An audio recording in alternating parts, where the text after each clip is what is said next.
Stay hungry, stay foolish. 스티브 잡스 하면 떠오르는 말이죠. 2011년 10월 5일, 향년 56세 나이로 스티브 잡스는 떠났지만 그의 영향력은 여전히 IT 세계를 지배하고 있습니다. 그가 내놓았던 아이폰은 여전히 스마트폰 흐름을 선도하고 있습니다. 태블릿 PC를 대중화시켰던 아이패드는 독보적인 점유율을 보이며 시장을 지배하고 있죠. 그가 죽은 후 몇 년이 지났지만 애플은 여전히 세계 최고의 가치를 지닌 회사로 위용을 자랑하고 있습니다. 그는 일생 전체가 범상치 않았습니다. 그의 친모는 엄격한 가톨릭 집안에서 자라 친부와 사랑에 빠져 그를 가지게 되었지만 독실한 가톨릭 신자였던 친모의 아버지 때문에 어쩔 수 없이 태어나자마자 잡스를 입양시킬 수밖에 없었습니다. 그의 양아버지 폴 라인홀트 잡스는 점잖고 얌전한 성격을 지닌 기계공이었고 아르메니아 이민자의 딸로 태어난 어머니는 상냥한 성품을 가지고 있었습니다. 아이를 가질 수 없다는 걸 알고 스티브 잡스를 입양하여 최선을 다해 키웠습니다.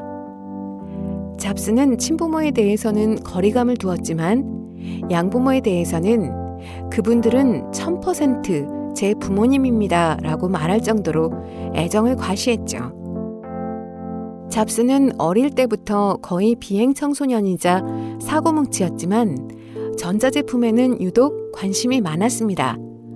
고등학교 시절 전화번호부를 보고 HP사의 CEO인 빌 휴렛에게 전화를 걸어 주파수 개수기를 만들고 싶다며 부품이 있으면 줄 수 있는지 물어볼 정도였고 빌 휴렛은 잡스의 말을 들어주었으며 결국에는 영혼의 단짝 워즈니악과 함께 휴렛 패커드사에 임시 채용되기도 합니다.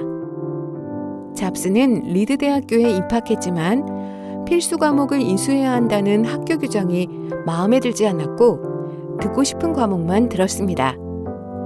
그리고 한 학기가 지났을 때 들을 가치가 없는 수업을 위해 부모님이 비싼 학비를 낸다는 죄책감을 느껴 한 학기만 수강한 후 리드 대학교를 중퇴하였다고 합니다.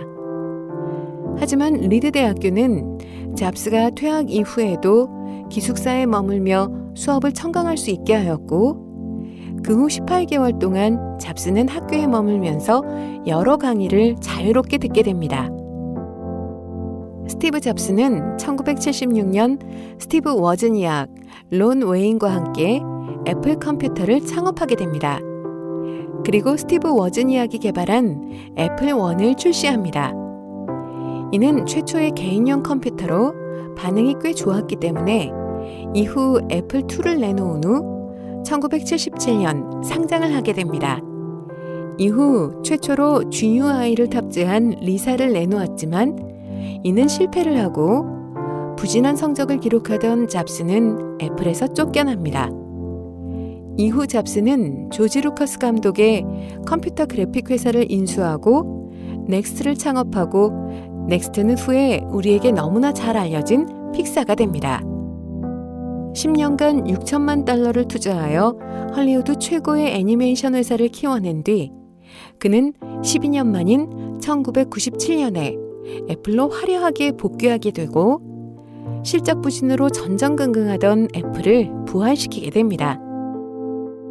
그 이후 아이팟과 아이튠즈를 통해 MP3 시장과 음반 시장을 장악하고 이후 아이폰, 아이패드를 내놓으며 잡스의 애플은 세계 최고의 회사로 성장합니다. 그러나 스티브 잡스가 우리들 마음속에 더 크게 자리 잡고 있는 이유는 56세라는 한창 때의 나이에 세상을 떠났기 때문일 것입니다. 여전히 많은 사람들은 아이패드를 통해 자료를 보고 맥북 에어로 정보를 찾습니다.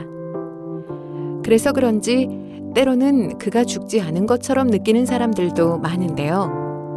그만큼 스티브 잡스는 세상에 많은 변화와 영향력을 끼친 인물이라 할 수 있겠죠.